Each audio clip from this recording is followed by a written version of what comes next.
Okay, we are back at reading this book by Keel.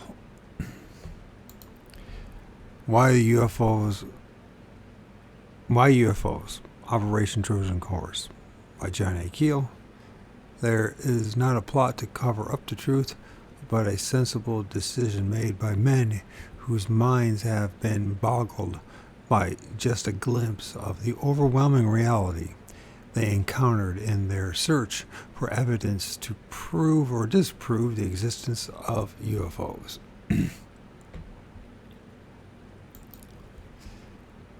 Yes, this wonderful Fortean dream that we all live in. So, we are now in Chapter 5, The Grand Deception. Let's see if we get this right. They say you're supposed to peek right into this, where it says blue on my Yeti. I don't like the stand part of it. But Wookie, guess can't complain. I got to use one for $44 instead of the $150 that they wanted for a brand new one. Oh, we knew from $120, $150. So. The Grand Deception. The secret of flying saucers was exposed in 1896, not by the phenomenon itself, but by the hidden patterns now revealed in UFO activity of a single week that November. The pattern was a classic of carefully planned confusion and deception.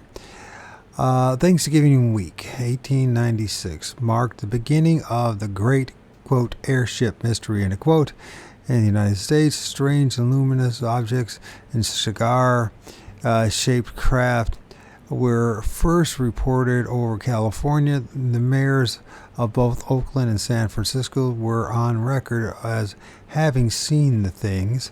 All the descriptions as published by the San Francisco Call and the San Francisco Chronicle and other leading journals of the period fell into the now familiar categories. Brilliant multicolored lights, bobbing and weaving as if they were on yo-yo strings, and were seen over Sacramento. People in Oakland, people in Oakland reported an egg-shaped vessel about 150 feet long with four rotor-like arms. Yeah. A great light mounted underneath it lit up the ground below. In San Jose, California, electrician named J.A. Heron claimed that the airship pilots enlisted him to make some repairs on the machine. He was taken to a desolate field north of San Francisco for the job and was rewarded by being taken on a flight to Hawaii. He said that the craft made the 4,400-mile trip in 24 hours. Later, his wife told reporters that he had been home in bed on the night of the alleged trip. Another man, William Bull Meek of Comptonville, California, told reporters that the airship landed near his home and that he enjoyed a brief chat with the pilot. A bearded man who told him that the ship had come from Montezuma Mountains. Crews on the ship were seeing glowing spheres and saucer-shaped machines rising out of the water and flying away, while the Wright brothers were still fussing with gliders. These ocean-bound discs and wheels apparently concentrated their activities around the oceans of Japan and China throughout the gay 90s, but they were also seen in Europe, News traveled slowly in those days, so it was unlikely that the witnesses in one area had ever heard of the identical sightings that had occurred thousands of miles away. As it is still the case today, no newspaper or journalist made an effort to collect all these reports and collate them into a whole. In March and April of 1897, the airship reports began to spread across the country, but seemed to concentrate in the Midwest from Texas to Michigan, the same area which still accounts for the largest number of reports. We are indebted by Dr. Jacques Vallée and Mrs. Lucius Farish, Charles Ford, and Mr. Jerome Clark, who have spent many tedious hours examining dusty newspaper files and microfilm collections throughout the country in their search for the published accounts of the 1890 flap. They have unearthed hundreds of forgotten reports, many of them quite startling in content. A study of these reports reveals that the same pattern that seems to be present today.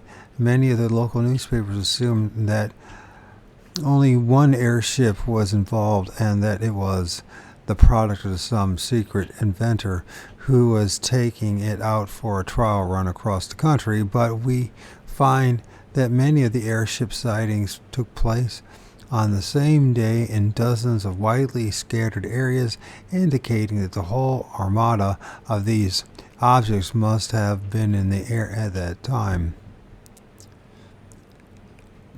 At the time. Did I say at that? I said at that time.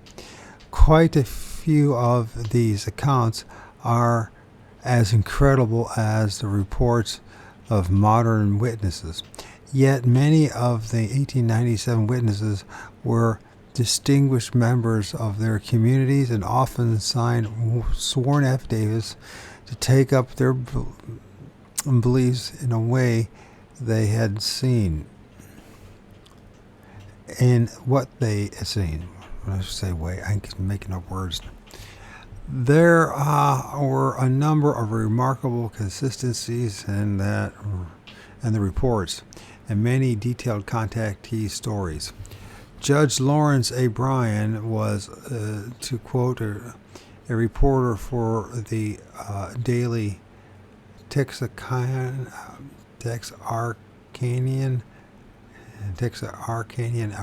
Arkansas, known here for his truthfulness by his fellow men. On April 25th, 1897, that paper published this amazing story. I was down on McKinney Bayou Friday looking after the surveying of a tract of land, and in passing through the thickets to an open space saw a strange looking object anchored to the ground. On approaching, I found it to be an airship I have read so much about of late. It was manned by 3 men who spoke a foreign language, but judging from their looks would take them to be Japs. They saw my astonishment and beckoned me to follow them. On complying, I was shown through the ship. The judge then explained about the machinery being made of aluminum and the gas to rise and lower the monster was pumped into the aluminum tank when the ship was to be raised and let out when it was lowered. There is no further description in the account. Most interesting thing about the story is that the judge mistook the pilots for Japanese, perhaps meaning that they were small men with oriental features similar to the men described in controversial modern context stories of Betty and Barney Hill.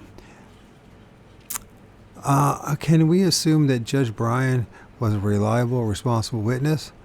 One yellowy newspaper clipping doesn't offer much evidence, but was not the only in 1897 contact tale. There were scores of others, although no one else reported meeting Japs. Most of the people who claimed to glimpse the airship pilots described them as being bearded. Michigan was very much involved in the 1897 flap, and the Courier Herald of Saginaw followed the report closely. On April 16, it ran this story. Belle Plains, Iowa, April 16, the citizens of Len Grove declared there is no longer any doubt among them of the existence of an airship. Yesterday morning, a large object was seen slowly moving in the heavens in a northerly direction and seemed to be making preparations to alight. James Evans,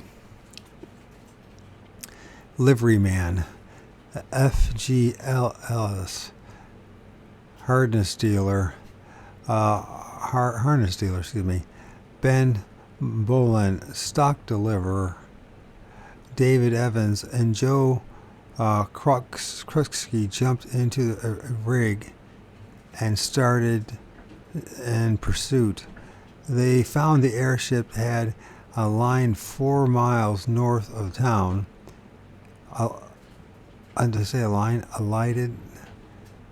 Had alighted 4 miles north of town, and when within 700 yards, it spread its 4 monstrous wings and flew off towards the north.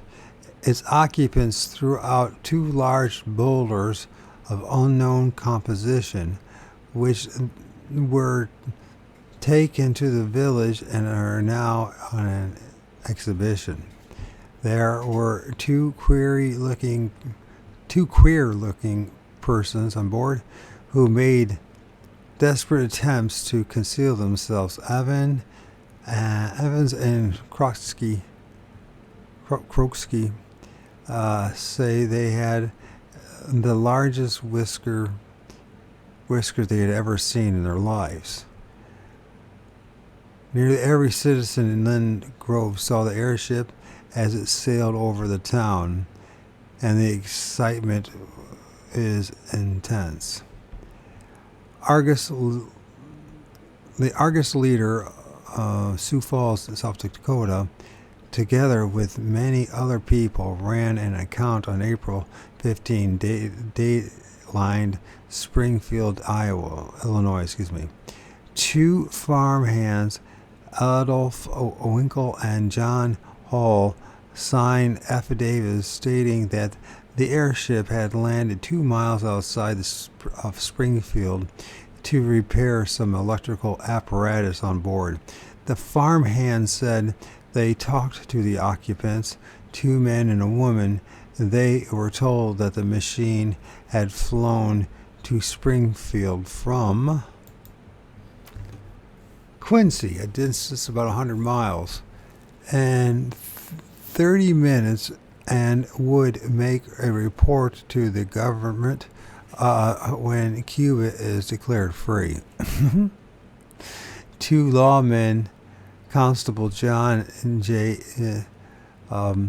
Sumter Jr. and Deputy Sheriff John McLormore of Garland County, Arkansas, signed affidavits on May 8, 1897, testifying that they had also conversed with the airship occupants. Their account was published in Helena, Arkansas Weekly World and on May 13th. Yeah. Take a little break. All right. two lawmen, Constable John J. Sumter Jr. and Deputy Sheriff John McLemore of Garland County, Arkansas, signed affidavits on May 8, 1897, testifying that they had also conversed with the airship occupants.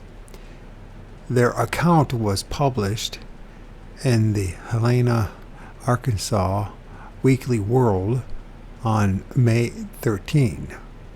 While riding northwest from the city on the night of May 6, 1897, we noticed a brilliant light high in the heavens. Suddenly, it disappeared, and we said nothing about it, as we were looking for parties and did not want to make any noise. After riding 4 or 5 miles around through the hills, we again saw the light, which now appeared to be much nearer the earth. We stopped our horses and watched it coming down until all at once it disappeared behind another hill. We rode on about half a mile further when our horses refused to go further. About 100 yards distant, we saw 2 persons moving around with lights. Drawing our Winchesters, for we were now thoroughly aroused to the importance of the situation, we demanded, "Who is that? What are you doing?"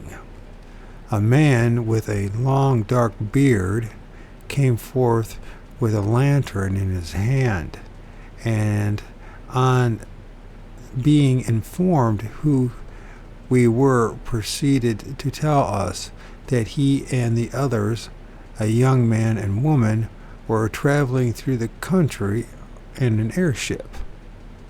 We could plainly distinguish the outlines of the vessel, which was cigar-shaped and about 60 feet long, and looking just like the cuts that have appeared in the papers recently. It was dark and raining, and the young man was filling a big sack with water about 30 yards away, and the woman was particular to keep back in the dark. She was holding an umbrella over her head. The man with the whiskers invited us to take a ride, saying that he could take us where it was not raining. We told him we preferred to get wet.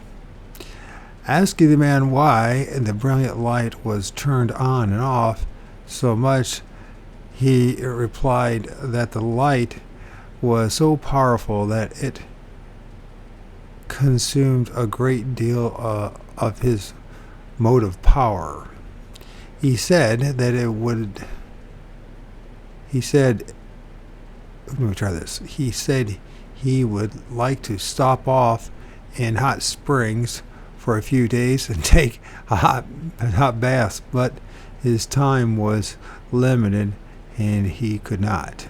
He said they were going to wind up in Nashville, Tennessee after thoroughly seeing the country. Being in a hurry, he left, and upon our return, about 40 minutes later, nothing was to be seen. We didn't hear or see the airship when it departed. Signed, John J. Sumter Jr. and John McLemore. Scribed and sworn to before me on the 8th day of May, 1897. C. G. Bush, J.P. See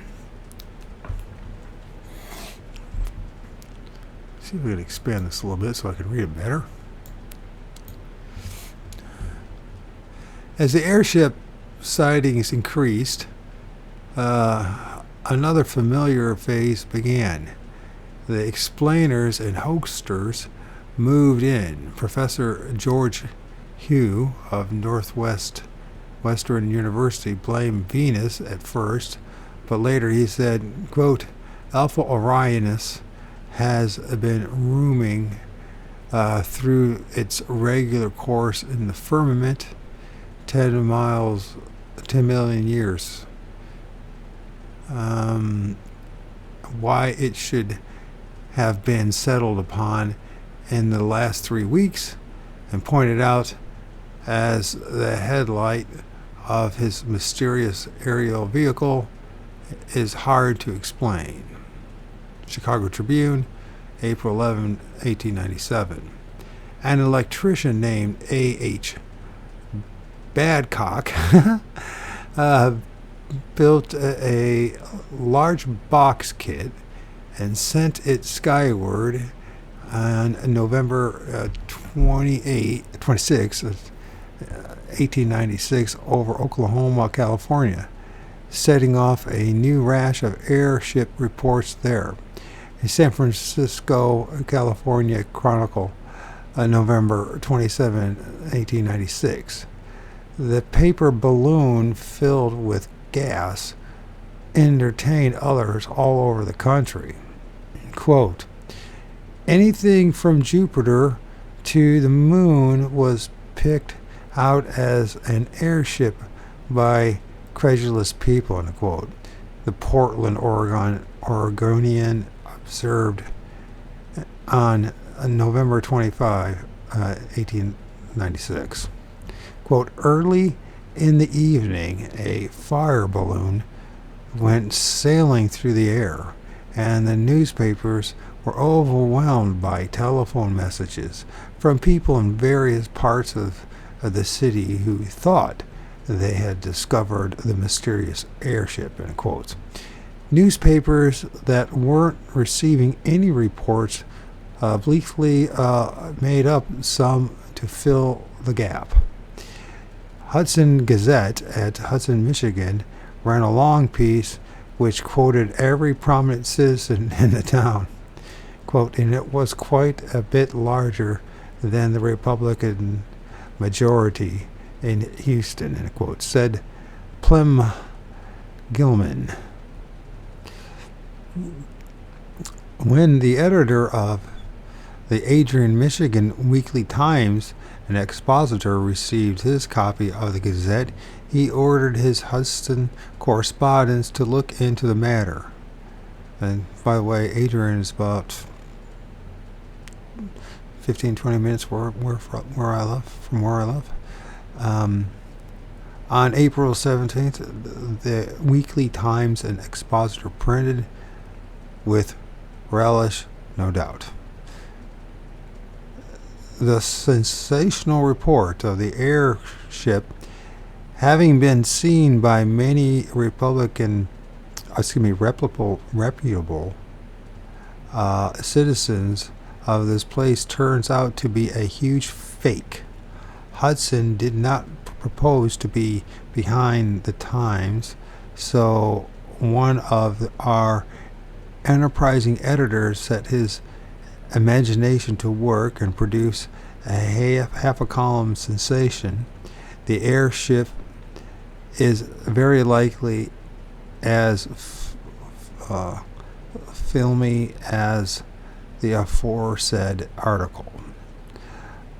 More bizarre explanations were offered too. This is so true. I see this happening in the Bigfoot community and all this other like cryptid and the paranormal community, and in the ufology community as well. So people just make up stuff. We have a tendency to do that, don't we? Fill in the gaps, right? Mind the gap. Discussing the quote moving lights of fire said to have been seen nightly on Saginaw Bay off Cassville during the past week, end quote. The Bent Harbor, Michigan Evening News noted on April 1st of 1897 that, quote, the superstitious belief that they are produced by the ghost of those who were lost with the steamer Oconto, which was wrecked on Big Charity Island a few years ago, end quote. A wheel, unquote, fell out of the sky near Battle Creek, Michigan, and was retrieved by a well-to-do farmer named George Parks. Parks and his wife were crossing a field when they saw, quote, a very bright object that appeared to be about 100 feet from the earth and swiftly approaching, end quote. As it flew low over them, emitting a humming sound, something fell to the earth and buried itself in the ground. Mr. Parks reportedly dug it up the next morning and found it to be a large wheel made of aluminum about 3 feet in diameter and a turbine in shape. And a quote, he kept the object as a memento and displayed it on his farm in Penfield, Michigan. Detroit, Michigan Evening News, April 15, 1897. A Mrs. Wingate quote, reading just over the line of Charleston Township, residing just over the line in Charleston Township, end quote, was one of the witnesses who reported seeing a brilliant white light around 10 p.m. on the night of March 31. She said that she distinctly heard human voices from above at the time of the occurrence. Detroit Evening News, April 1st, April 1st, 1897. Others around the country were also hearing voices in the sky. I saw the airship last night at 10:30 p.m. over my barn, end quote. One Bide Osborne, or Bid Osborne, how do we say Bid Osborne, wrote to the Lansing, Michigan State Republican, April 17, 1897. Quote, about 800 feet long, big brute row of Japanese lanterns all along the top, large wide sail like a fantail dove, dark bay in color, and I heard voices from above. Sounded like Jim I guess it's Baird, and Charlie Bicker. No fake. Make affidavit. Damn, I can't read right now. Make an affidavit. End of quotes. Another man near Pine Lake, Michigan, named William May Givron, told the same newspaper that he was awakened by a tap on his window and the glare that at first blinded him. The Republican continues. On stepping out into the night, he was accosted by a voice above. Accosted? Okay. Which told him that the light was from the airship. That during the afternoon the ship had been lying concealed behind a bank of clouds over the lake. That a stray shot from a gun of some duck hunters had injured one of the ship's wings, and they were laying by for repairs. William then said that he was directed to prepare 4 dozen egg sandwiches and a kettle of coffee for the crew. When prepared, the preventer was hoisted on board with a scoop fully as large as a freight car and paid for in Canadian quarters. When further said that the aerial monster appeared about 300 feet above the lake, but only the outlines were visible on account of the brilliant searchlight, which made everything below as bright as day and above as dark as midnight during a cyclone. He observed a red light at each end and thinks the ship was fully half a mile long. All appeals to be taken aboard were met with a merry ha-ha. But Williams said that he thinks the occupants hailed from either Kentucky or Milwaukee, as they asked for a corkscrew. Bill said if he knew their address, he would have a whole crew arrested for violating the fish law, for the light reflected so strongly on the lake that it was no trouble for occupants to pick out the biggest and best fish in the lake with a long-handled spear. Just before daylight, the ship sailed off towards the city. The whir of the machine was plainly discernible for several moments. It sounds as if McGivern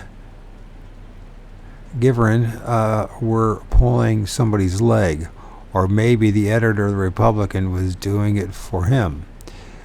The editor of the Daily Chronicle of Muskegon, Michigan, may have been doing some leg pulling too, with the next item published on April 30.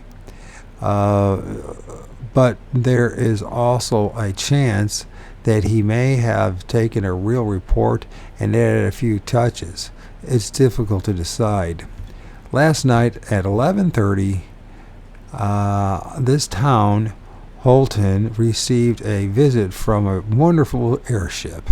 It came from the north and descended till it was about 200 feet from the ground and directly over the bridge. It was lighted with electricity and loaded with revelers who were making a good deal of noise. The music was entrancing, the like of which never was heard in this place. It wasn't long before everybody was on the street to look and listen. Many of their night clothes, many in their night clothes. Not a few thought that Judgment Day had come. It was about 300 feet long. The tail was about 40 feet. Its breadth and depth about 90 feet. It stayed 55 minutes. Its tail commenced whirling and it moved off towards Fremont. But just as it began to move, a grappling hook was let down and caught one of our most truthful citizens, who was instantly hoisted on board and carried away. The truthful citizen came back on 11:30 on the 11:30 train from White Cloud and has been talking ever since about the aerial navigation. Such hoary tales provide comedy relief during the flap. The newspaper generally took the matter lightly when the stories first started to appear, making weary comments about the quality of the whiskey in the flap areas, etc. But as reports poured in and the objects began to peer over the cities where the skeptical newspapers were based, the tone of the published reports grew more serious. Something strange was going on, and the more responsible newspapers began to wonder what it was really all about. One of the most celebrated cases of the period, the story of Alexander Hamilton's cow, has been widely reprinted, and practically every UFO book extant, and we will therefore just summarize it here. Hamilton claimed that he and his family saw a cigar-shaped object swoop down over his farm near Vernon, Kansas, sometime in the middle of April. It was occupied by 6 of the strangest beings I ever saw, he declared. They were jabbering together, but we could not understand a syllable they said. He described the object as being 300 feet long with a transparent glass carriage underneath. It was brilliantly lighted within, and everything was clearly visible. There were 3 lights, and one like an immense searchlight, and 2 smaller, one red and the other green. The larger one was susceptible of being turned in every direction. Susceptible? Okay. Every part of the vessel, which was not transparent, was of a dark reddish color, and, quote, great turbine wheels about 30 feet in diameter, and a quote, revolved underneath. As his little group watched, the machine began to buzz and rise up. Then it paused directly over a 3-year-old heifer, which apparently was caught in the fence. Going to her, Hamilton said, we found a cable about a half an inch in thickness, made of some red material fashioned in a slip knot around her neck, one end passing up to the vessel and tangled in the wire fence. He tried to free the calf but couldn't, but he cut the wire and watched helplessly as the ship and the calf rose slowly into the air and sailed away. The next day, the branded hind leg and head of the animal were found on the property of Lank Thomas, who lived about 4 miles away.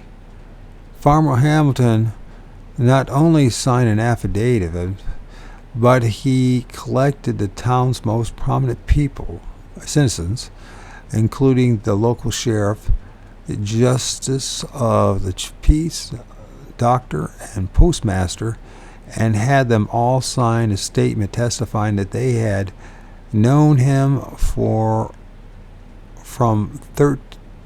15 to 30 years, and that for truth and veracity, we have never heard his word questioned, and that we do verily believe his statement to be true and correct.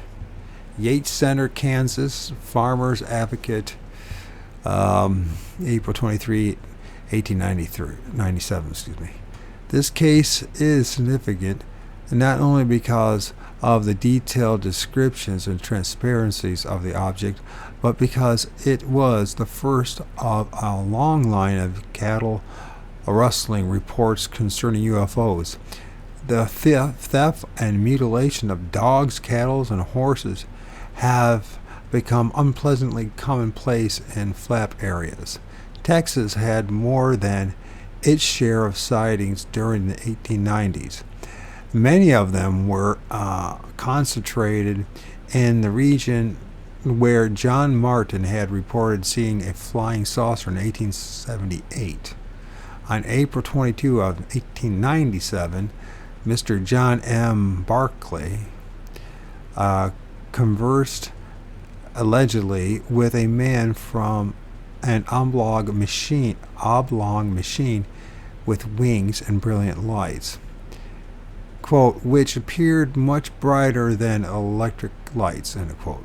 He had been awakened about 11 p.m. by his fiercely barking dog, and when he looked outside, he saw the object hovering stationary about 15 feet above the ground.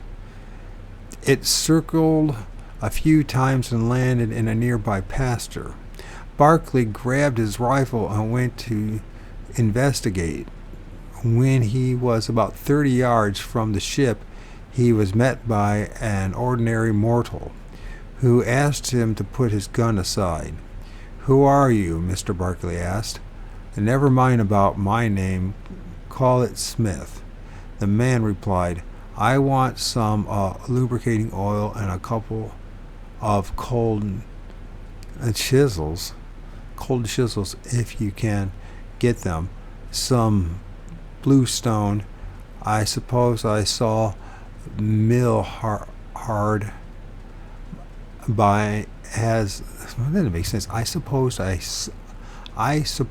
the sawmill hard by has the two former articles, and the telegraph operator has the bluestone. Here's a $10 bill. Take it and get us those articles and keep the change for your trouble. Mr. Barclay reportedly asked him, "What have you got down there?" "Let me go and see it." "No," the man said quickly.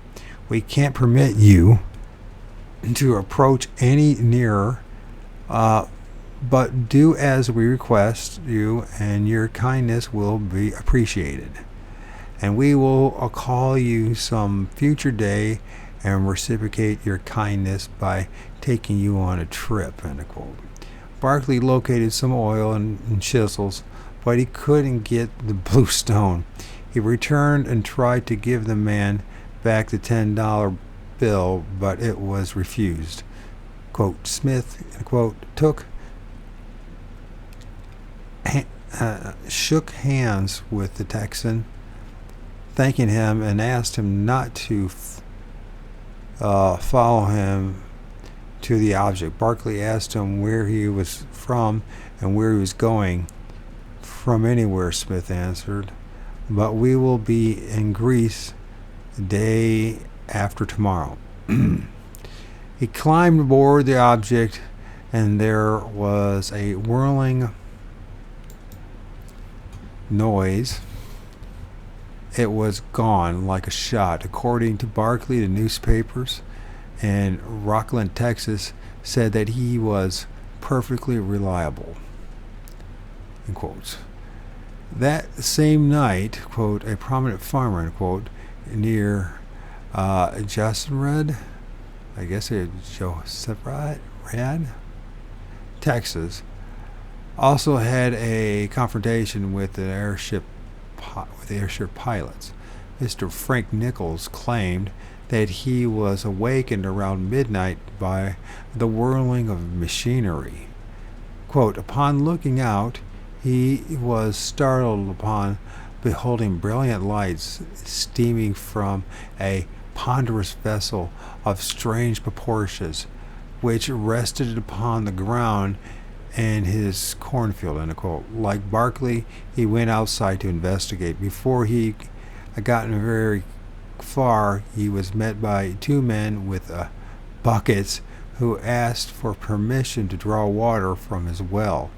He told them to go ahead, and they invited him to visit their ship.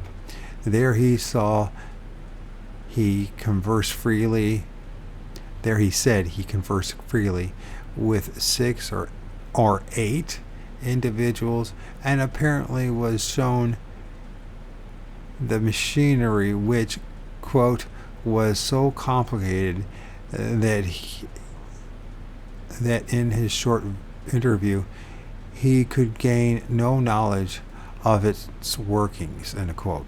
Nichols said that they told him that, quote, 5 of these ships were built in a small town in Iowa, and soon the invention will be given to the public.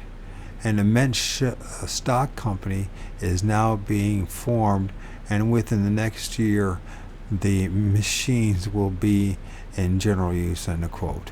The motive of power was supposedly, quote, condensed electricity, end quote. Mr. Nichols, the newspaper said, was, quote, a man of unquestionable veracity, end quote. This invention story spreads, as you will see, and appears to support the possibility of an unexpected hoax.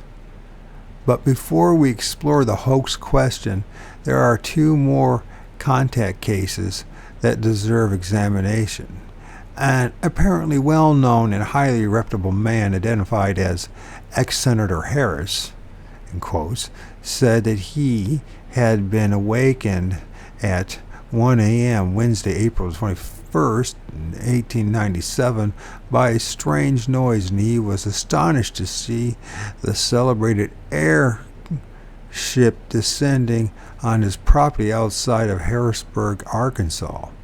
He stepped outside and was met by the craft's occupants, conversing with them as they busied themselves, quote, taking on a supply of fresh well water, end quote. Senator Harris said there were 2 young men and a woman and an elderly man on board. The old gentleman, in quotes, the senator is quoted as saying, Harrisburg, Arkansas, Modern News, April 23, 1897, quote, wore a heavy set of black silken whiskers, which hung down near his waist. He had jet black eyes and a deep, firm expression, end quote. Whereas the airship occupants did not seem especially informative in the other contact cases of the period, this elderly gentleman talked his head off. He seemed to be familiar with the newspapers in St. Louis, Missouri, and referred to a story which had appeared in the St. Louis Republican about 26 years ago. Here's the way the Senator Harris quoted him. In that newspaper, there was an account of a scientific invention made by a gentleman whose name I will not mention, by which the laws of gravitation were entirely and completely suspended. He was offered big sums of money for it by several syndicates in this country, and also had large offers from Paris, London, and many other places. During the time he was considering offers, he had the invention secretly locked in a safety deposit vault in New York City. Before he had accepted any of the offers, he was taken violently ill, and after lingering a few weeks died, leaving his invention in the vault. This man was my uncle, and he had partially confided the secret to me, but not sufficiently for me to do anything without the original invention. After a lapse of about 19 years, I managed to secure the original, and having plenty of money at my disposal, and having devoted my time and talent during the past 7 years to experimenting, I have an airship which is almost perfection, but I am not quite through experimenting, and so I continue to travel at night to keep from being detected. I will make an attempt to visit the planet Mars before I put the airship on public exhibition.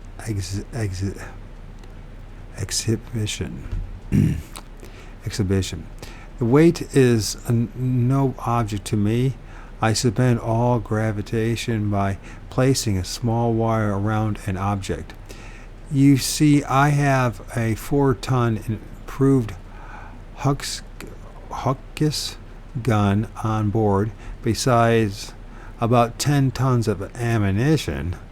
I have making preparation to go over to Cuba and kill off the Spanish army if hostilities had not ceased. But now my plans are changed, and I may go to the aid of Armenians. To use this improved gun, we only have to pour the cartridge into a hopper and press a button, and it fires 60,000 times per minute. Sure. No. No gravitation is not in my way. I place my wire around this 4-ton gun and hold it with one hand and take aim. Oh, I could place my anti-gravitation wire around the National Capitol building and take it by the dome and bring it over and set it down in Harrisburg as easy as I could an inkstand. Distance is almost overcome. Why, we came over the suburbs of Dallas at 12:10, less than an hour ago, and we have traveled very slowly. I could take breakfast here, do my shopping in Paris, and be back here for dinner without inconvenience as soon as I get my new propellers completed. He offered Senator Harris a ride in the craft, but Harris declined.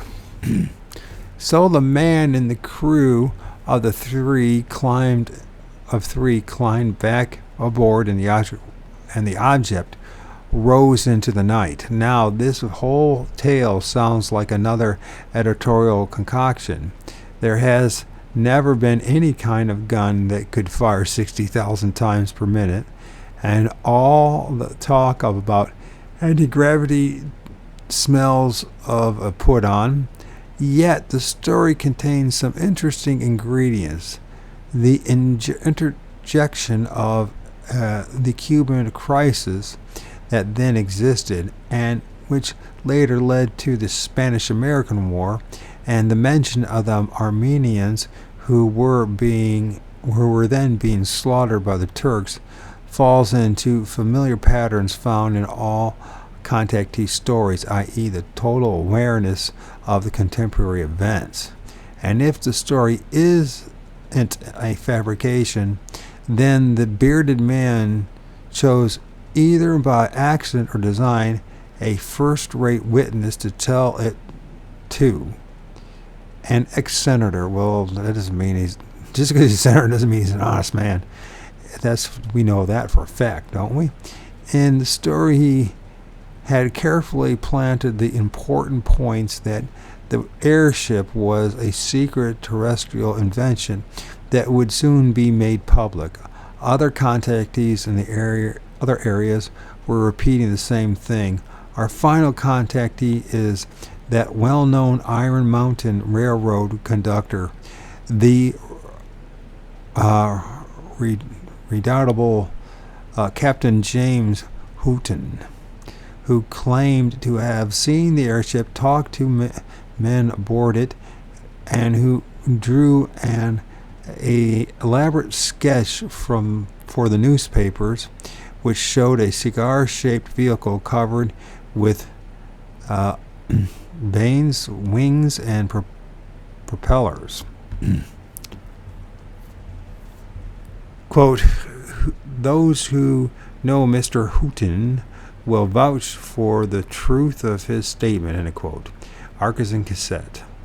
And April 22, 1897 noted, it seemed that Captain Houghton was hunting near Homan, Arkansas. No date is given for the instant when he heard a familiar sound, quote, a sound for all the world like the workings of an air pump on a locomotive, end quote. He walked in the direction of the sound and came upon an open field containing a magnificent airship. There was a medium-sized looking man aboard, and I noticed that he was wearing sunglasses. He was tinkering around what seemed to be the back end of a ship, and as I approached, I was too dumbfounded to speak. He looked at me in surprise and said, "Good day, sir, good day." I asked, "Is this the airship?" And he replied, "Yes, sir." Whereupon 3 or 4 other men came out of what was apparently the keel of the ship. A close examination showed that the keel was divided into 2 parts, terminating in front like the sharp edge of a knife. In fact, the entire front end of the ship terminated in a knife-like edge, while the sides of the ship bulged gradually towards the middle and then receded. There were 3 large wheels upon each side, made of some bending metal and arranged so that they became concave as they moved forward. I beg pardon, sir," in quotes. I said, quote, "The noise sounds a good deal like a Westinghouse air brake," end quote. "Perhaps it does, my friend. We are using condensed air and aeroplanes, but you will know more later on." "All ready, sir," in quotes, someone called out. And then the party all disappeared below. I observed that just in front of each wheel, a 2-inch tube began to spurt air on the wheels, and they commenced revolving. The ship gradually rose with a hissing sound. The aeroplane's wings suddenly sprang forward, turning their sharp edges skyward. Then the rudders at the end of the ship began to veer to one side, and the wheels revolved so fast that one could scarcely see the blades. In less time than it takes to tell you, the ship had gone out of sight. There are many fascinating details in Captain Houghton's narrative. Again and again, the modern contactee stories, we are told that UFO occupants wear goggles and ordinary sunglasses,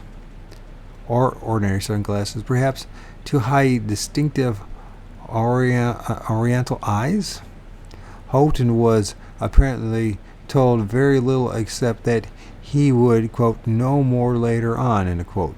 His description of the craft makes it sound like a Rube Goldberg's contraption, but rotating discs have been described on modern UFOs too, and some equally strange-looking objects have apparently been sighted.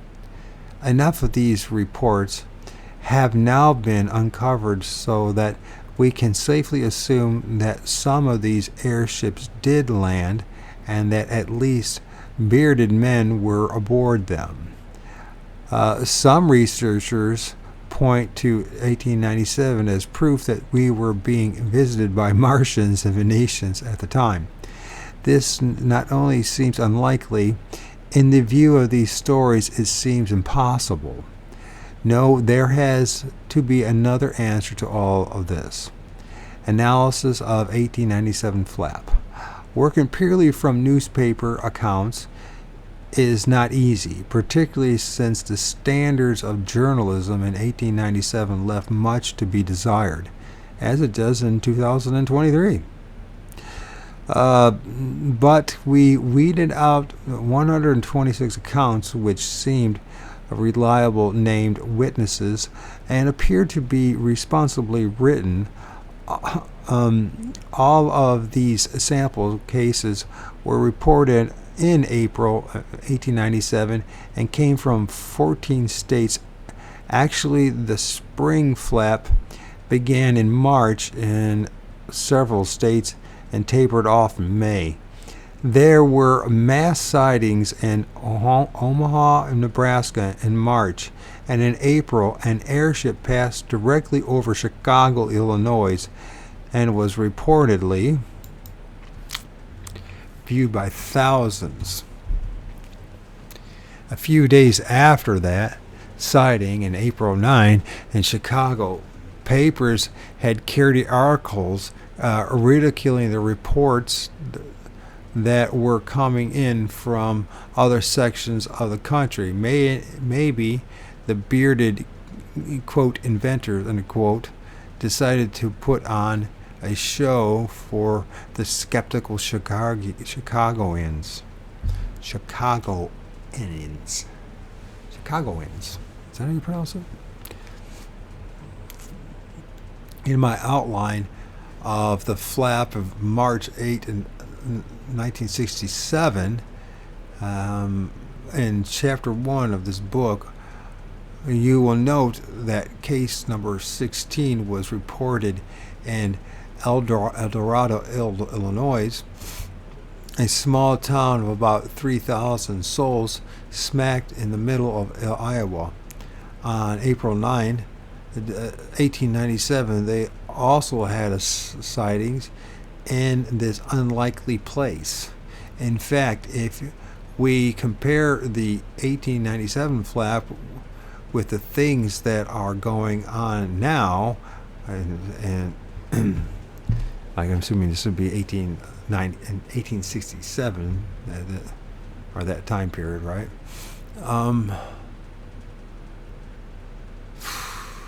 We find that the sightings have been concentrated in many specific areas for many years.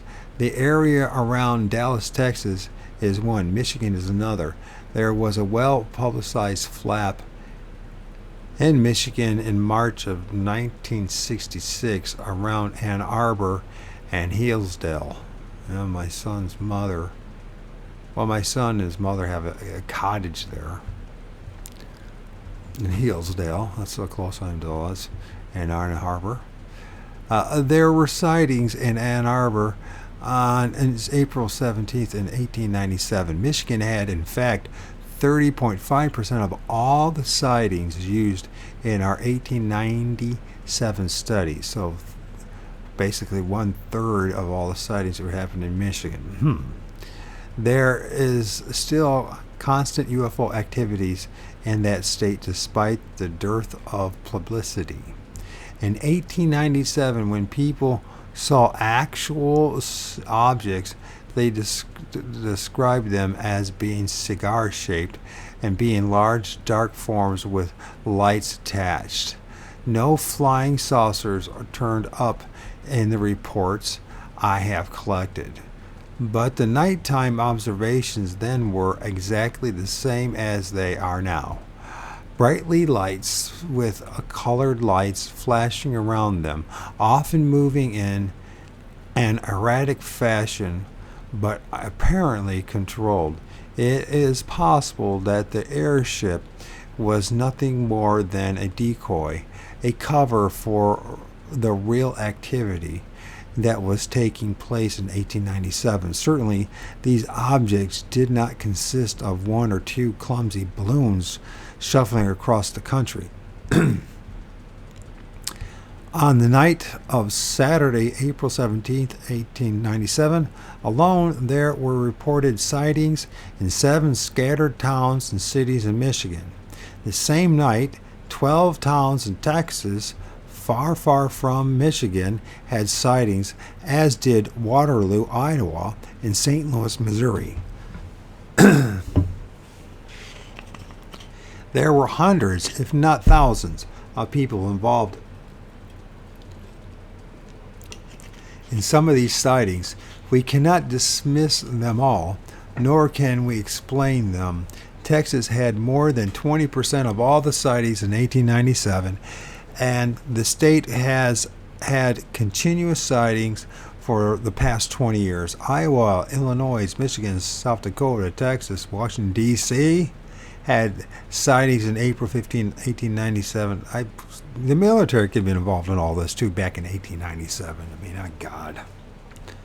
And the government. About 25% of all of the 1897 sightings occurred at approximately 9 p.m., 20% at 8 p.m., and 20% at 10 p.m., and 15% at midnight. Others were scattered in the early morning hours. Most of the reported landing took place at 12 p.m. or later.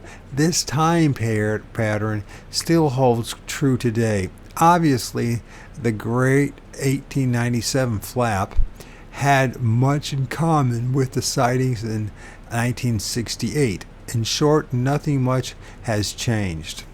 The important thing in all this is, in my book, now speaking for myself, Michael Adams, Old Religion Dystopia, The Lord of O.R.D., is this time period between 8 and 10. If you're going to film orbs or objects in the sky, it seems like maybe the best time.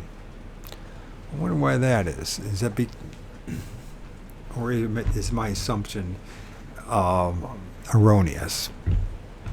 Well, the only way to find out is for everybody to start filming stuff up in the sky and in the air. Find out. It might be a giant. You know, either way, it's not going to be a waste of time if we work together on this. This is not me speaking. And that is, you know, if we all did this in different areas of the country and discipline ourselves and deal with the disappointment and a lot of nothing that you'll be filming, yeah, still we can start to gather some data. At least we'll find out that there's not much to support any of this, or there's something that's going on that's maybe we're going in the wrong direction about, right? Just something I felt like saying. Obviously, the great we have no way of knowing how many sightings went unreported and how many published reports have been lost or still remain undiscovered. New ones are coming to light all the time. Each new flap since 1964 seems to have begun somewhere in the Midwest, and those mysteriously favored states, and spread out from there. Of course, since the activities seemed to cluster in more thinly populated areas, the reports are reduced to an unsatisfactory trickle. Despite all the collections, descriptions of lights and wheels in the sky, we suffer from a real shortage of geographical data and are only just now beginning to learn how to properly analyze what little hard data is available. And it seems like, now this is published in 1970. So we're talking 53 years, 54 years, 55 years in that time period. And it's still the same situation, which at this point suggests to me the meddling hands of the corporate military industrial complex involved in a lot of this. And the mass media, which is connected with the government, which is the military industrial complex, is all serving the oligarchs, and they're using it all, it's weaponized against us. And but the saying that, and let's talk about 1970, there's no reason to assume that there wasn't some form of advanced balloon technology, or the beginnings or phases, or even been around for even longer than we realize, of drone technology. And if we look at balloon technology and satelloons, and how, even in the 1990s, and even at that time, they were to be able to sustain or have balloons in the upper atmosphere for great amounts of time, and now they're saying that they can be there for decades. That's what they say. I mean, I don't know, because I'm not involved with any of this. I'm the number one outsider of outsiders. I guess in some ways that's a good place to be, especially if you're going to be doing your own investigation about this world, this crazy world that we live in. Maybe it's not such a bad idea to be the outsider. You know what I mean? After all, it seems to be human nature across the board that we we're all a bunch of bullshit artists, is what we are. So it's very difficult to assess the truth or not. I mean, I've seen things, I've experienced things, I've filmed things. Something's going on. And it seems to be more in line with what the spiritualists and the Native Americans and their, or I should say, First Nations people in North America, what they have to say. It seems maybe in line with a little bit with the Tibetan monks. I don't know. I can't trust anything of what the Abrahamic faith say. I'm sorry to disappoint you people. I just offended, 60% of the world by saying that, but I'm sorry, your books, the Bible in particular, Old and New Testament, I can't believe I wasted a whole decade over my life studying that, only to find out it's all BS. Anyways, so what's the difference? If you waste all the time doing that and find out it's BS, was find out something else is BS. That's one of the fascinating things about life is the more and more I study about things, the one thing I'm learning and what I know is what I don't know. That most things are just plain old freaking bullshit. We make up stuff. I mean, that's the double-edged sword of humanity. Our brilliance and our imagination. And I'm just saying it the way it is. I mean, people, I wish I was as brilliant of imagination as a lot of you people are. Some of you are amazing. Some of you are so amazing you can write Harry Potter novels and freaking sell billions of them, become a billionaire. And, what do you do about all this? Do you embrace and accept the fact that that's who we are? And, we're just a bunch of clothed bonobos who have a good time bullshitting each other. That's where it seems pretty negative, but it seems to be the case. Oppressed bonobos. Well, part of the problem is women get pregnant so easily. Jeez. If they would get so pregnant so easily, then you know what? Then I think a whole bunch of you would actually start behaving even more like bonobos, for better or worse. As for me,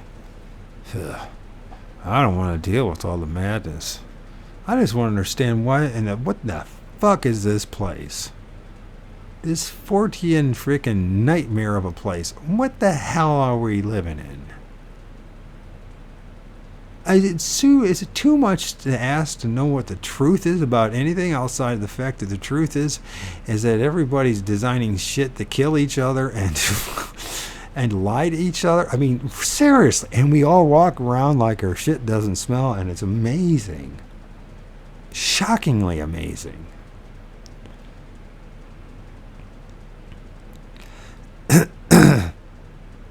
I mean, is the internet going to end up being basically after hours?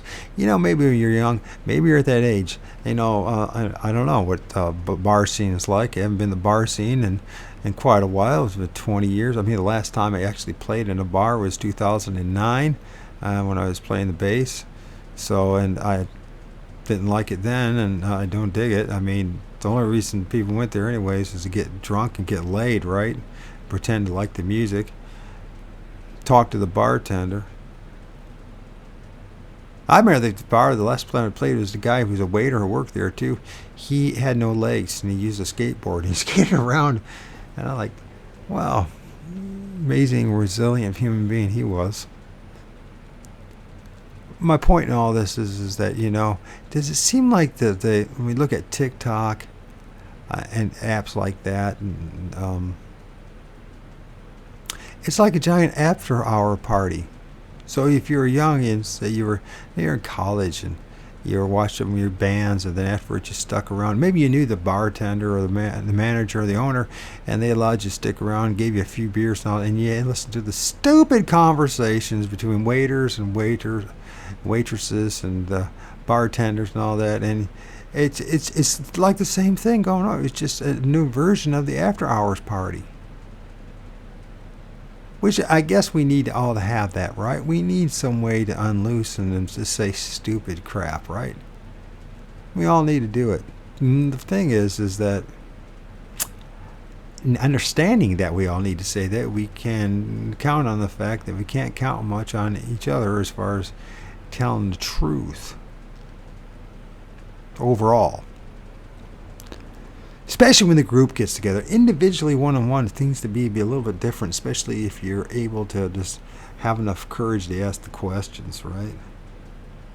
Knowing full well that person is probably going to get offended for you just asking the questions, but it's the only way to get closer to the truth.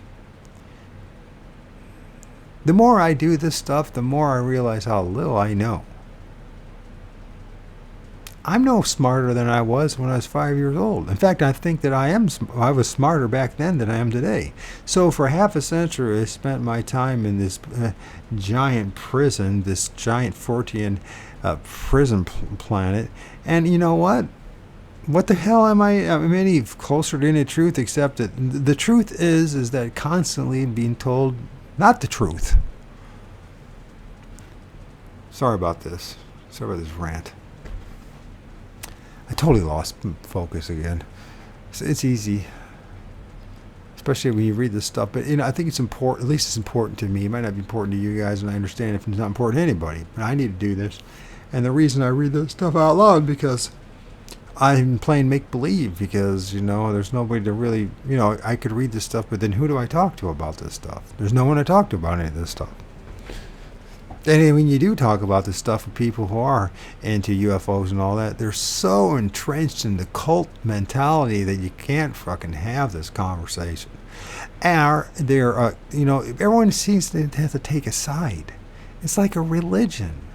Everyone has to take a side, except, why don't we just have an honest discussion and come to a truth? Is it that impossible? Maybe it really is. And if that's the case about this place, that we can't come to the truth much about anything, what kind of fucking place is this?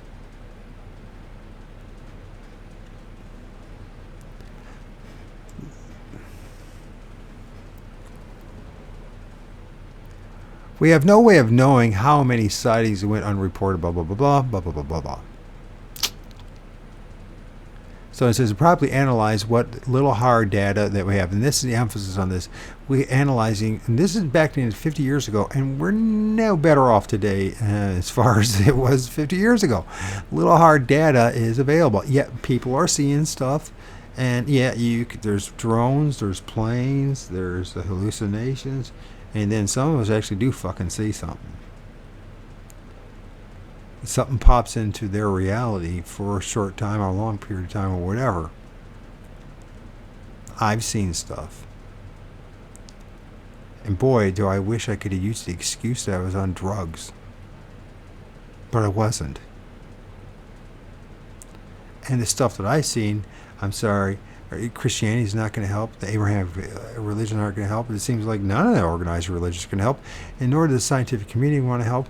Nor does anybody want to help, except everyone wants to make a name for themselves. It's all. What's more important is to have 100,000 viewers than it is to actually speak and talk about the truth about anything.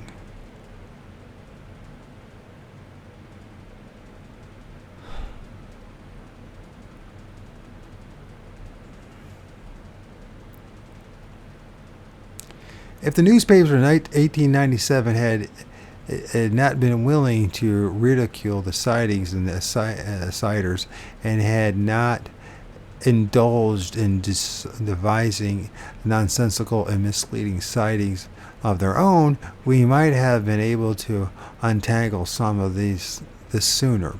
There was no one crying censorship in 1897, yet many skeptical editors probably chose to ignore the phenomenon altogether, just as many of our modern counterparts do. A great cigar equipped with a powerful beacon is supposed to have passed over Sistersville, West Virginia on April 19th, 1897. But when I visited Sistersville in 1967, I learned to my dismay that the old newspaper office and all of its files had been destroyed by fire in the early 1950s. Incidentally, many of the 1897 reports referred to powerful beacons and searchlights with which the objects sprayed blinding light over the ground they passed. This is still another thing that turns up repeatedly in modern UFO reports. And it says here, flying saucers were still being seen regularly in Sistersville in 1966 and 1967. The town's leading attorney, Robert Wright, told me, "We've been seeing these things for months. In fact, since last summer, they've been showing up here almost every Wednesday like clockwork. Everybody's been watching them, but not everybody likes to talk about them. On one Wednesday a few weeks back, my wife and I watched one of these things.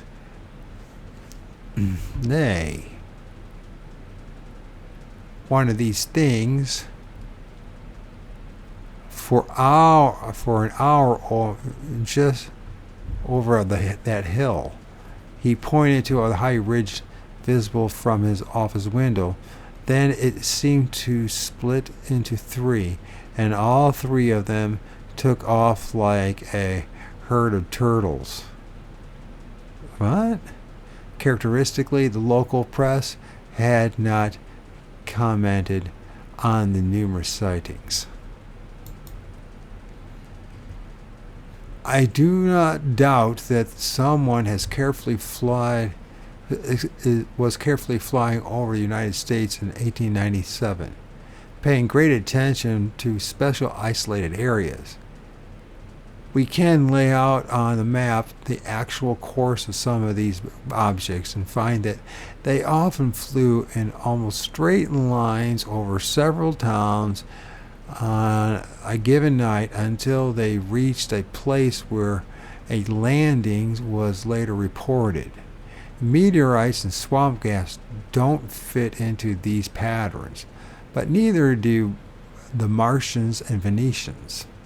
Whoever was involved in these activities knew precisely what they were doing, and they set up a careful smoke screen to cover their real activities. They engineered much of the ridicule, confusion, and disbelief that followed in their wake. By applying the techniques of what we now call psychological warfare, they managed to deceive a whole generation, and they're still doing it.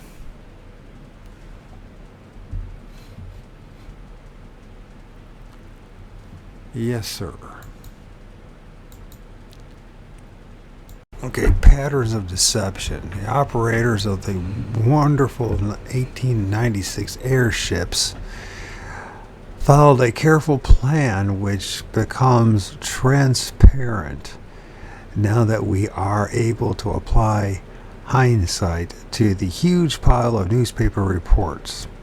Here's a summary of the staged events pieced together from the many newspaper clippings of the period. Early in November of 1896, before the California airship excitement had erupted, an impressive stranger visited the office of a prominent attorney in San Francisco named George D. Collins. This man, never identified in the numerous newspaper accounts, told Collins that he was the inventor of a marvelous new airship which operated on compressed air. He asked Collins to represent him and help him to obtain a patent.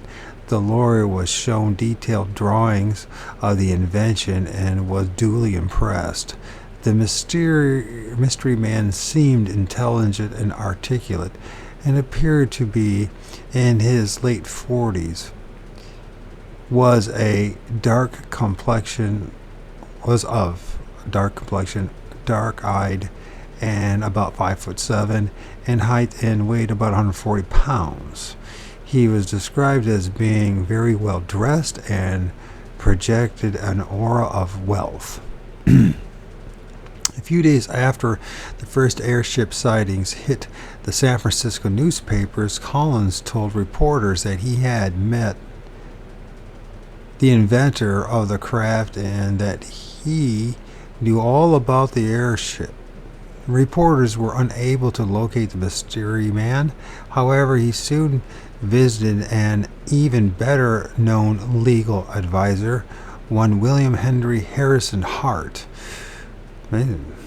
who had once run for office of the state attorney general. Soon after the flap peaked, a statement signed by Hart appeared on page 1 of the San Francisco Call, Sunday, November 29, 1896. I have not seen the airship personally, but have talked with the man who claims to be the inventor. I have spent several hours with him. He has showed me his drawings and diagrams of his invention, and I'm convinced that they are more adapt for the purpose for which he claims them than any other invention making such claims that I have ever seen. I asked the gentleman who claims to be the inventor what he desires were in regards to carrying on the business, and he stated that he did not desire any money, that he didn't ask or want anyone to invest in it, that he was not a citizen of California, and that he had come here to perfect and test his airship. I will admit that this is the first time, to my knowledge, that anybody had anything in California in which he did not want anyone to invest money. According to Hart, the invention operated on gas and electricity, and the inventor expressed interest in using his machine to fly to Cuba and drive out the Spaniards. Some of the local newspapers apparently misquoted both Collins and Hart badly, and this probably led to Hart's issuance of a signed statement. By the end of November, Collins was so disgusted with that he refused to see reporters or discuss the matter further. I can understand that, man. It sounds like TikTok today. The mysterious investors had managed a single out of two of the most respected men in California. They had, in good faith, served as his spokesman, and their reports were widely circulated. The flap of that Thanksgiving week supported their stories, but the inventor never came forward to enjoy his triumph. He simply vanished after the sightings subsided. The description of the mystery man, dark-complected, dark-eyed, slight in stature, bears a remarkable resemblance to numerous descriptions of the airship occupants as published 5 months later during the wave of April 1897. Also, witnesses of some of the 1897 landings claimed that the occupants discussed the situation in Cuba. Some of the minor discrepancies in the published stories of Hart and Collins may have been journalistic errors or may have been based on understandable misinterpretations of the technical data offered by the inventor. Collins thought the object operated on compressed air, while Hart said they ran on gas and compressed air.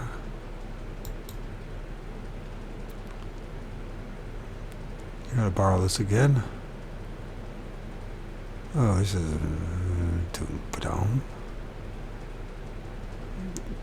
and electricity, compressed air and electricity. Compressed air was a favorite with inventors in those days. Gasoline and steam engines and electric motors were primitive, heavy, and inefficient. A few years previous, one man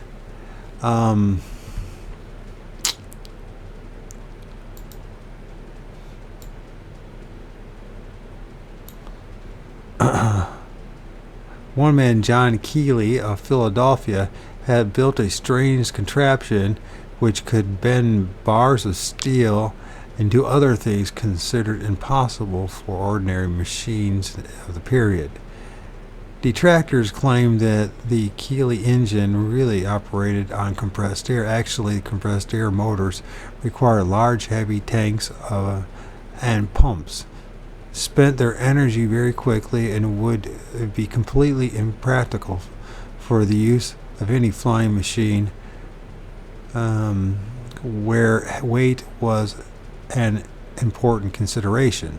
The only effective use of compressed air was in World War I, torpedoes, which had to travel relatively short distances and were expendable. A summary of the mystery inventor affair appears in Mysteries of the Sky, UFO and Perspective by Gordon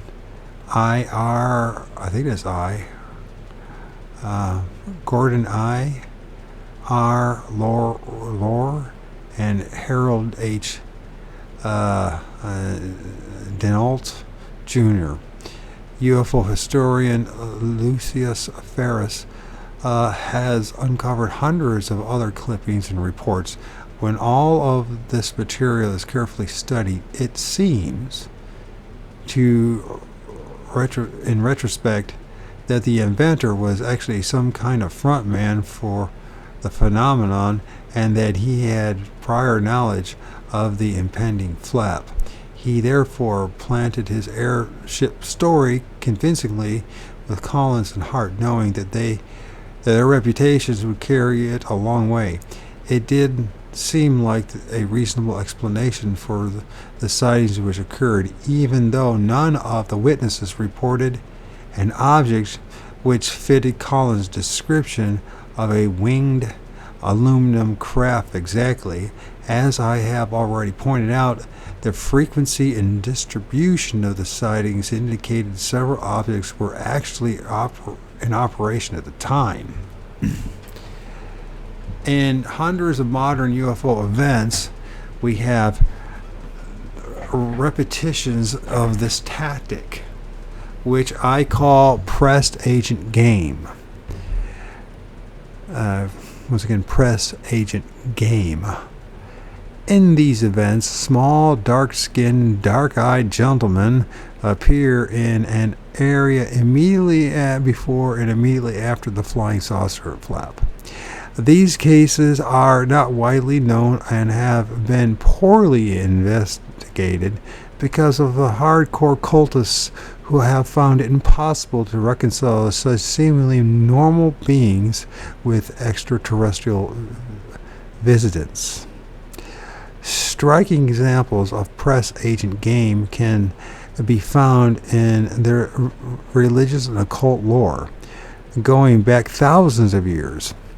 Weeks before the birth of Christ, three dark-skinned men with Oriental features arrived in King Herod's court. They were obviously men of wealth and breeding, and just like other mysterious inventors, and the various records say that they generated great excitement with their revelation that a very special child would soon be born somewhere in Judea. By making this appearance before King Herod and spreading the story, they made certain that the impending birth would be recorded in the court records and preserved for the ages. After successfully carrying out this mission, the trio from the east proceeded to Bethlehem, where they created another stir and focused attention on the Christ child. Then, instead of returning to King Herod to report, as they had promised, they went home by another way. If these men had come from India or even further away, it would have taken them many months and even years to travel by sea or land to Jerusalem. This would have taken considerable planning and expense and would have demanded that they have advanced knowledge of the event. If they had been mortal men, they would almost certainly have created a similar stir when they arrived home in India or wherever, and it is likely that some written records of their story would have been preserved. There seems to be no such record, because there is none. It's made up. Like our mystery inventor, they appeared in the area of the action prior to the event. They visited the most important personages they could find, and they circulated their story, and then they vanished. Our UFO mystery men usually travel in threes also, and have become popularly known as the Three Men in Black. They usually wear somber clothing and have olive complexion, and in most cases high cheekbones and oriental eyes. According to Hart, the 1896 inventor had three assistants with him, all of whom were mechanics. The secret inventor was a tremendously successful ploy in 1896, and it was reused again with many added embellishments in 1897. The story was carefully sustained through the series of landings and occasional planted messages. Saturday, April 17, 1897, two boys were playing in Chicago Lincoln Park when they spotted a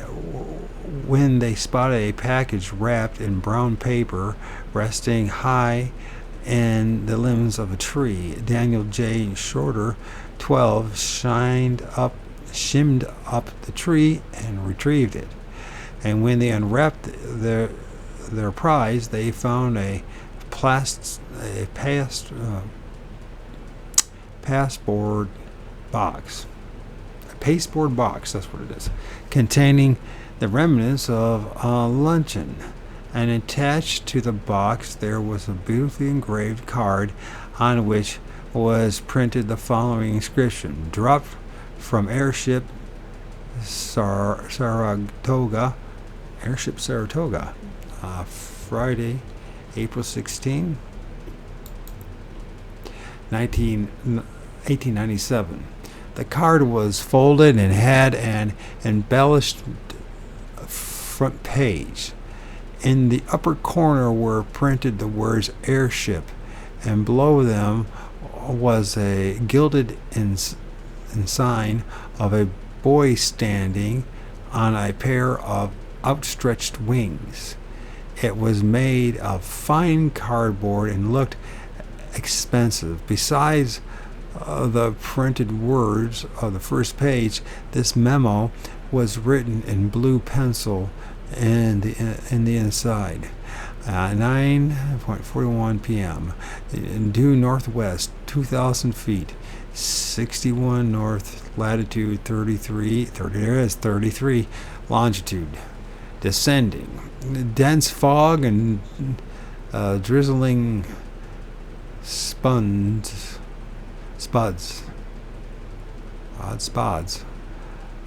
If this message was not a complete hoax, these figures would have placed the Saratoga over Greenland. The Sioux Falls, South Dakota August leader commented, hopefully in April 21st, there were no names or other useful information on the car, but it is expected that by it the person's operating aerial navigation scheme may be located. The lunchbox was either dropped from the airship and lodged in the branches of the tree, or was placed there to hoax people. Many people looked at this strange find yesterday, and it was not generally denounced as a hoax because of some of the observing men pointed out that anyone who had fancy airship cards printed was going to unnecessary expense to carry out the joke, while the package could just as well have been placed in some busy thoroughfare. Who indeed would go to such elaborate lengths to pull off another airship joke? Perhaps the Chicago prankster, if a prankster was responsible, was trying to outdo another prankster in Appleton, Wisconsin, who had planted a similar note only 2 days before. The Grand Rapids, Michigan Evening Press of April 16, 1897 carried this article. Appleton, Wisconsin, April 15. Many persons in this city declare that they saw an airship pass over the city last Sunday night. At the last night on the farm of N.B. Clark, north of the city, a letter was picked up. Did I say the? So last night on the farm of N.B. Clark, north of the city, a letter was picked up and attached to an iron rod 18 inches long, sticking in the ground. The letter, which was not signed, is as follows. Aboard the airship Pegasus, of course. April 9, 1897, the problem of aerial navigation has been solved. The writers have spent their past month cruising about in the airship Pegasus and have demonstrated that, to their entire satisfaction, that the ship is a thorough success. And it says Greenland is the world's only source of natural chrysolite, important in the manufacture of aluminum, a substance which plays an important role in UFO mystery. Okay. The Pegasus was erected at a secluded point 10 miles from Lafayette, Tennessee. Does every damn state have a Lafayette in it as well? And the various parts of the machines were carried overland from Glasgow, Kentucky, to that point being shipped from Chicago, Pittsburgh, and St. Louis.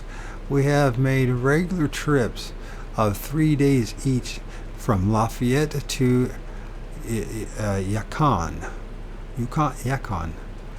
and no harm has come to the Pegasus thus far. Within a month, our application for the patents for a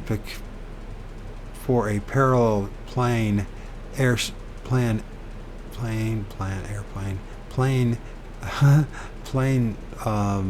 Shit, I just lost my train of thought. Within a month, our application for the patents for a parallel plane airship plan airship will be filed simultaneously at Washington and the European capitals. The ship is propelled by steam and is lighted by electricity and has a carrying power of 1,000 pounds, which is that's not very much. So now there were two airships, the noble Pegasus and the Saratoga. This second note confirms what the contactees claimed they were being told, that it was a secret invention and soon patents would be filed and the whole world would know. Even today, it would be difficult to build a steam-powered lighter than aircraft. For steam, you need lots of water. Well, apparently the airship crews were draining wells all around the country, but you also need lots of fuel, heavy coal or wood, with which to heat the water. If your airship can lift only 1,000 pounds, you wouldn't be able to carry much either. No, the story has the smell of dead fish to it.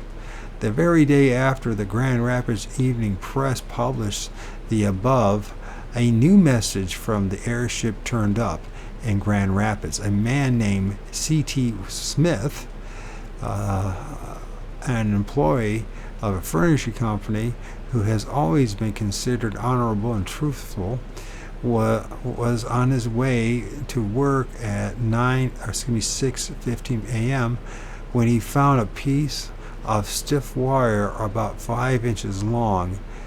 At one end was attached, quote, one of the iron combination stoppers and bottle openers commonly used to open up beer bottles, end quote, apparently as a weight, and on the other end an envelope was fashioned. From the airship travelers was scrawled on the outside, and it contained a piece of notepaper bearing a new message written in purple, indelible pencil. It read, "To whom finds this? We are 2,500 feet above the level of the sea, headed north at this writing, testing the airship. Afraid we are lost. We are unable to control our engine. Please notify our people. Think we are somewhere over Michigan."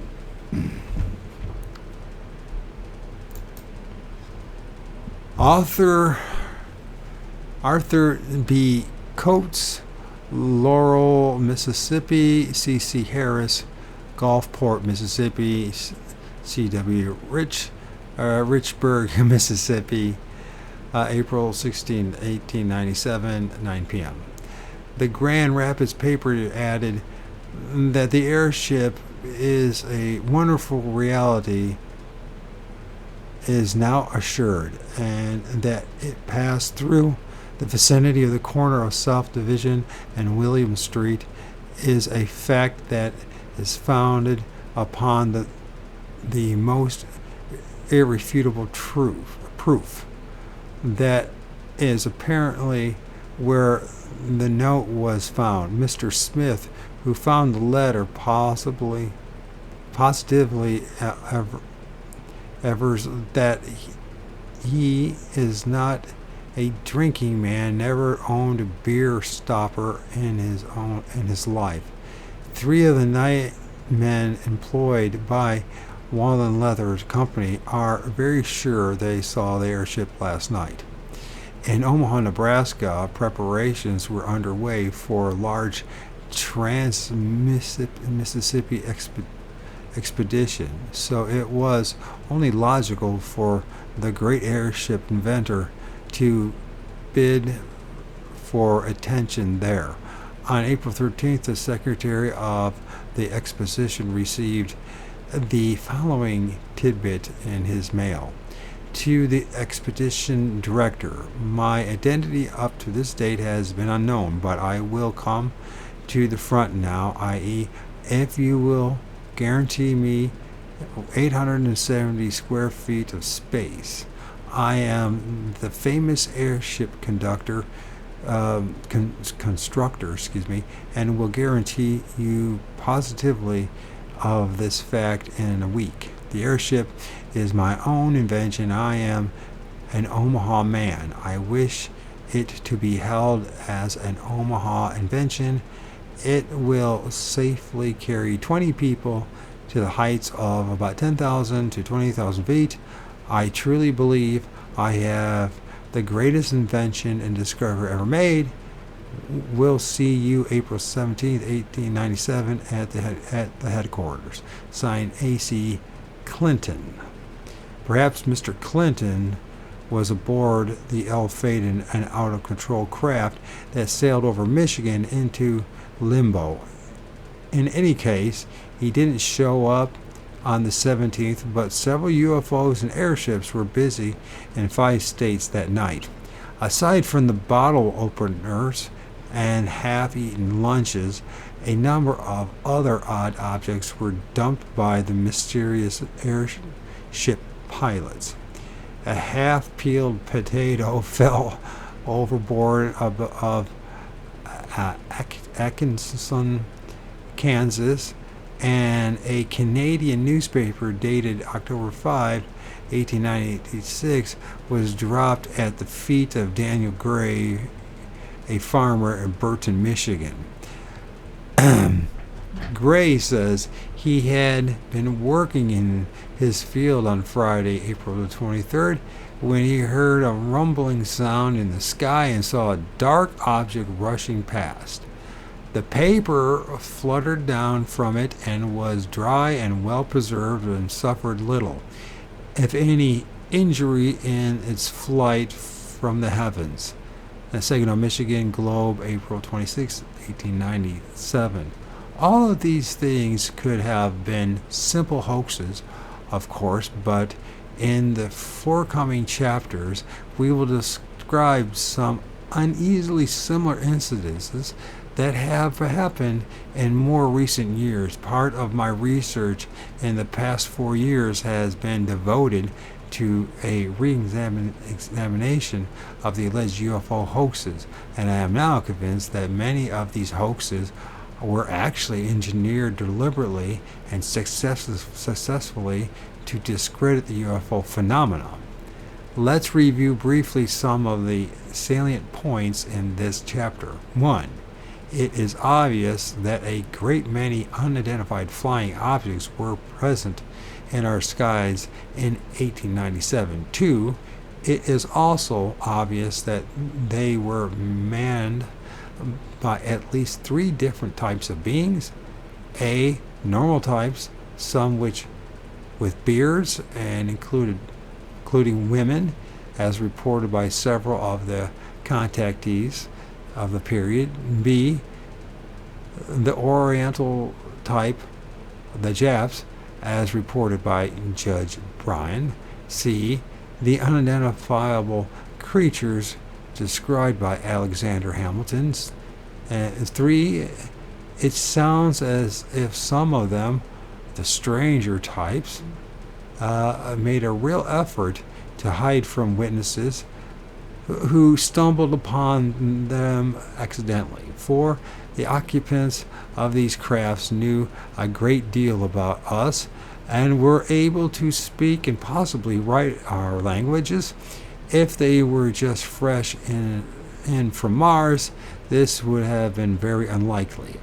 Allow me now to do some educated speculating. speculating based upon my experiences with more recent situations. Let us assume that an unknown group of well-organized individuals, some of them quite alien from us in appearance, speech, etc., found it expedient to conduct a large-scale survey of the Midwest United States in 1897 by air. Since no aircraft existed in the United States at that time, they knew that they might attract undue attention. Attention was the one thing they didn't want. They didn't want us even to know that they existed, and if we became conscious of their aircraft, we would automatically become aware of them. So they had to devise a plan by which this invasion would go relatively unnoticed, or at least seem harmless. In 1897, everyone had at least heard of lighter than aircraft. Crude dirigibles had already been flown in Europe, and pictures and drawings had appeared in American newspapers and magazines. So the obvious ploy for people I call ultra-terrestrials would be to construct a few craft that at least resembled dirigibles and make sure that they were seen in several places by many people, such as Chicago. These decoys would get a lot of publicity, and from then on, everything that anyone saw in the sky would be classified as airship. Even if it were shaped like a donut, and had a big hole in the middle. Such a plan had to go further. However, since the aerial activity was going to be most intense in some areas, some kind of explanation for the mystery airship had to be tendered.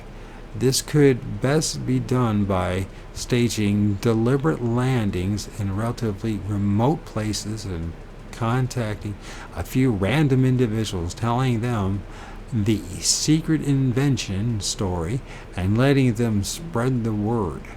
To add support to it, notes would be dropped occasionally confirming what the contactees were saying, and even a few ordinary artifacts such as half-peeled potatoes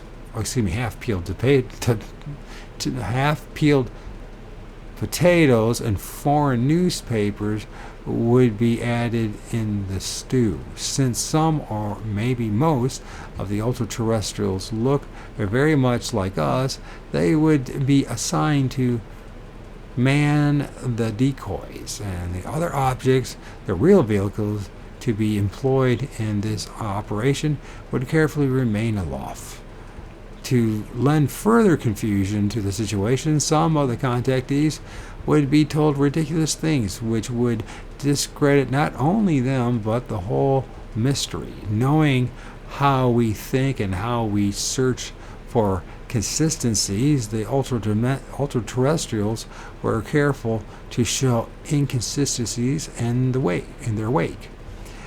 They staged some outrageous stunts, such as singing loudly as they flew over Farmersville, Texas on April 19th and played the phonograph or other instruments over Fountainelle, Iowa on April 12th, when the startled townspeople reported hearing an orchestra playing in the sky. Newspapers whooped and heaped ridicules on the story. Was there an airship or wasn't there? Thousands saw it and became convinced, but millions read all of these conflicting tales and remained skeptical. Obviously, to the uninformed reader in 1897, there were only one airship, and it was experimental. It was always breaking down somewhere. But were those great multi-lights forms hurling back and forth across the sky every night?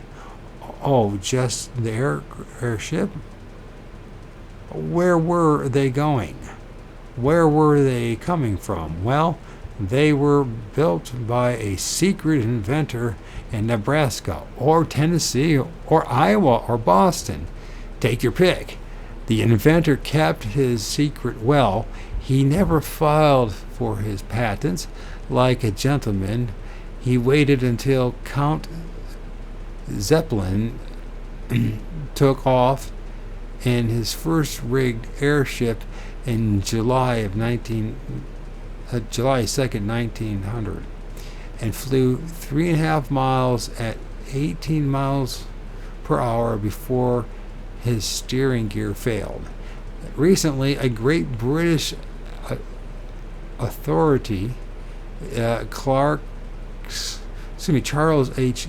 Gibbs, another Gibbs, Smith, M.A., F.M.A., stated, quote, speaking as an aeronautical historian who specializes in the period before 1910, I can say with certainty that the only airborne vehicle carrying passengers which could possibly have been seen anywhere in North America in 1897 were free spherical balloons, and it is highly unlikely for these to be mistaken for anything else. No form of dirigible, i.e. gas-powered propelled by an air screw or heavier than air flying machine, was flying or indeed could fly at this time in America. But if there was no secret inventor, and if there was no such thing as an unidentified flying object, then who or what was buzzing Eldora, Iowa? I think I called it earlier El Dorado, but it was Eldora, Iowa in 1897.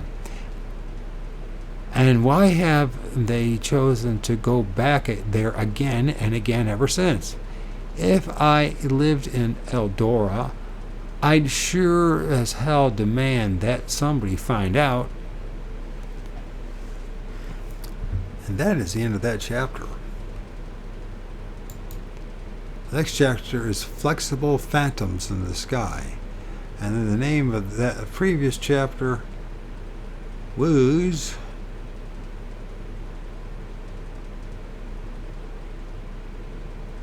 The Grand Deception. And of course the book is Why UFOs Operation Trojan Horse by John A. Keel. Interesting read. A lot to be revealed. Not much has changed in 126 years.